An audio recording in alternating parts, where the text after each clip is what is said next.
जय श्री कृष्णा, कैसे हैं आप?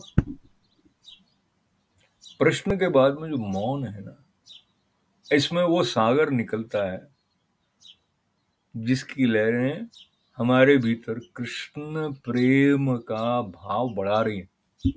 इतना कहकर कृष्ण भगवान की स्मृति को विशेष रूप से साथ रखकर गीता माता का ध्यान श्लोक जो है उसका क्रम प्रारंभ कर देते हैं।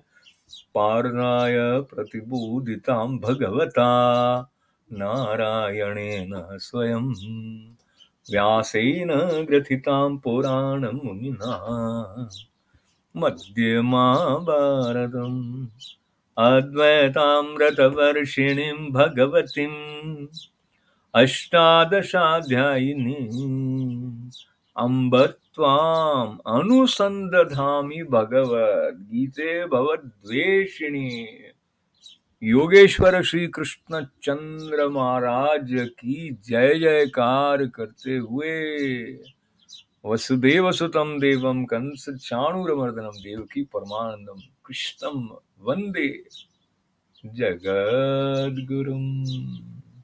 प्रेम से कृष्ण भगवान का स्मरण और साथ में वो पावन क्षण जब विभूति योग के 10वें अध्याय के 25वें और 26वें श्लोक में साक्षात पद्मनाभ की मुख से जो विभूति योग में अपनी महिमा के प्रधान प्रधान बातें बताई जा रही हैं, उस तरफ बढ़ रहे हैं।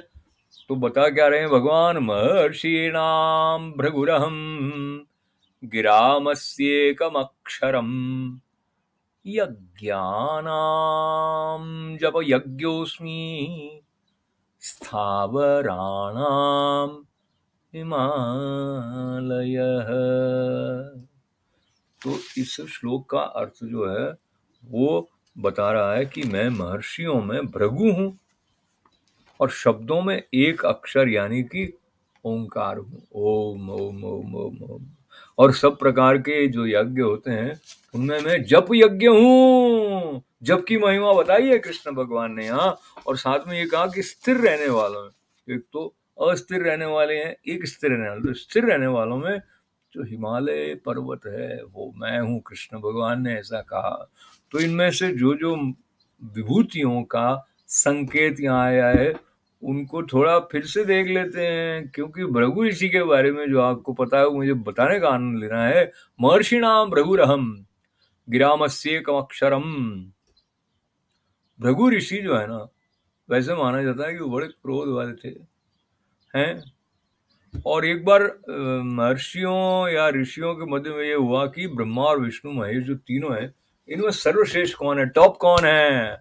तो परीक्षण करने की विधि जो भृगु ऋषि ने अपनाई, उसके अंतर्गत उन्होंने जाके महादेव जी के ऊपर लात मार दी। महादेव जी को गुस्सा आ गया। इसी प्रकार से ब्रह्मा जी गुस्सा आ गया। विष्णु भगवान सो रहे थे और उनके पांव दबा रही लक्ष्मी जी। इस प्रकार का कथा का जो संदर्भ आता है उसमें उन्होंने जाकर और देखा कि भाई विष्णु तो सो ही रहे हैं, मेरे तो देखा भी नहीं है। तो क्रुद्ध हो गए, क्रुद्ध होकर उनकी छाती पर लात मार दी भृगु ऋषि ने। तो भगवान क्या हुआ, विष्णु भगवान उठे, देखा महर्षि भृगु, गुस्सा नहीं किया जैसा कि महादेव जी ने किया था। विष्णु भगवान ने कहा, अरे महर्षि, मेरी छाती पर आपने अपने चरण रखे, आपके मेरा जो वक्ष है वो तो वज्र जैसा है, आपके पांव में कुछ चोट तो नहीं आ गई? तो ये वाला जो क्रोध पर शमन करने के साथ अपने माधुर्य के प्रवाह को नहीं रोकने वाला भाव था विष्णु, इसलिए विष्णु भगवान को विशेष माना गया। तो ये बात लेते हुए जो आगे का संदर्भ है, एक अक्षर ओम, ओम है वो आदि अंत रहित जो नाद है, ओम ओम ओम ओम ओम। तो कृष्ण ही है ऐसा वो स्वयं कह रहे हैं। और साथ में ये भी बताया कि जिसे हम इतना पावन मानते हैं, हिमाचल, हिमालय जो है, वो स्वयं श्री कृष्ण कह रहे हैं मैं ही हूं वो।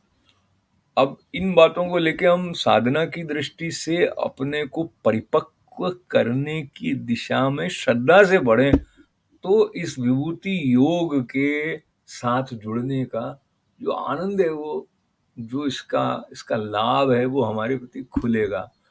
और अगला जो श्लोक है उसमें भी कुछ महत्वपूर्ण संदर्भ हैं। अश्वत्थः सर्ववृक्षाणां देवर्षीणां च नारदः गंधर्वाणां चित्ररथः सिद्धानां कपिलो मुनिः। तो अश्वत्थ जो है ना, पीपल का वृक्ष भी कहलाता है। तो इसका संदर्भ पुरुषोत्तम योग में पुनः आता है। ऊर्ध्वमूलम् अश्वत्थाकम् अश्वत्थम प्राहुरव्ययम् छन्दांसि यस्य पर्णानि यस्तम वेद। पर यहाँ जो है, सब वृक्षों में पीपल का वृक्ष, देवर्षियों में नारद मुनि, गंधर्वों में चित्ररथ और सिद्धों में कपिल मुनि हूँ। तो पीपल का जो वृक्ष है उसको पवित्र, जो सनातन संस्कृति और परंपरा में मानते हैं, उसका मूल इस कथन जो कि 26वें श्लोक में भगवान ने दिया है कि वृक्षों में मैं पीपल का वृक्ष हूँ। और देवर्षियों में आपने पहले तो भृगु ऋषि का उल्लेख जो था 25वें श्लोक में था ही, पर यहाँ आपने देवर्षियों की बात करी है तो कहा कि नारद मुनि मैं हूँ। वैसे नारद मुनि की बहुत सारी कथाएं जो आती हैं, उसमें से एक कथा ऐसी भी है जहाँ नारद मुनि को माया की शक्ति के बारे में भगवान ने बताया था। और एक प्रसंग ऐसा भी आता है जहाँ नारद मुनि स्वयं ज्ञान पिपासा को लेकर 4 कुमार जो सनक सनंदन इत्यादि थे उनके पास गए थे और उन्होंने कहा कि मुझे पढ़ा हुआ तो सब है मुझे, लेकिन मैं फिर भी दुखी हूँ, मैं दुखी क्यों हूँ। तो हमारी जो परंपरा है उसमें कथाओं के माध्यम से आत्मानुभूति की महिमा को बार बार हमारे सामने उजागर किया जाता है। और जो कपिल मुनि का उल्लेख इसमें हुआ है, भगवान ने कहा ना कि मैं कपिल मुनि हूँ मुनियों में, सिद्धानाम कपिलो मुनि।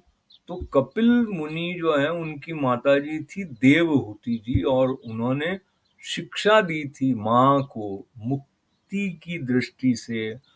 बड़े ही मार्मिक और गहरे जो प्रसंग हमारी परंपरा में है, उनका आपस में जो संबंध है वो भी कमाल का है। और श्रीमद् भगवद गीता के द्वारा ये जो एकत्व है परंपरा से जो प्राप्त हुए हैं, ऐसा उज्जीवित करने वाले संकेत कहें उनको, उनके बीच का जो तार है वो भी हमारे प्रति खुल जाता है।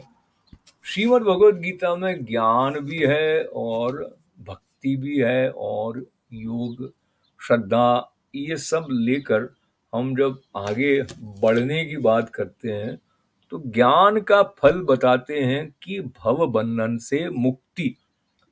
पर भक्त जो है उसके लिए कहते हैं भक्ति उसके एक एक अंग पर मुक्ति न्योछावर कर देती है। तो ये भक्ति की महिमा है। और भक्त जो है वो भव बंधन को मानते नहीं है, ऐसा कन्नानंद सरस्वती जी महाराज कहते हैं, क्योंकि भक्तों को तो भाव बंधन चाहिए, भगवद बंधन है उनके लिए। और सच्चे शिष्य का जो गुरु का ज्ञान लेना चाहता है, और झूठा शिष्य क्या चाहता है, गुरु की गद्दी लेना चाहता है। तो या तो गुरु जी के परिचित जो लोग हैं उनसे अपना संपर्क बढ़ाना चाहता है। इस बात को लेते हुए हम एक सच्चे भक्त के हृदय के उद्गार का स्मरण कर लेते हैं। जब भक्त प्रार्थना करता है, आओ नंदलाल तरस रहे नैना, आओ नंदलाल तरस रहे नैना, आओ नंदलाल तरस रहे नैना, आओ नंदलाल तरस रहे नैना। तो ये जो व्याकुलता है, तीव्र व्याकुलता है, इसके साथ जब कोई भगवत पुकार करता है तो उनकी जो सांसारिक वासनाएं हैं वो नष्ट हो जाती हैं। तो जीवन में जो कुछ अमंगल है, जो कुछ हमारे और हमारे सच्चे ज्ञान के बीच में बाधा उत्पन्न कर रहा है, उसको भगवान दूर करें, पूर्णता हमारे प्रति खुल पाए। ओम पूर्णमद पूर्णमिदं पूर्णात् पूर्णमुदच्यते पूर्णस्य पूर्णमादाय पूर्णमेवावशिष्यते। ओम शांति शांति शांति। सबका मंगल, सबका कल्याण। जय श्री कृष्णा।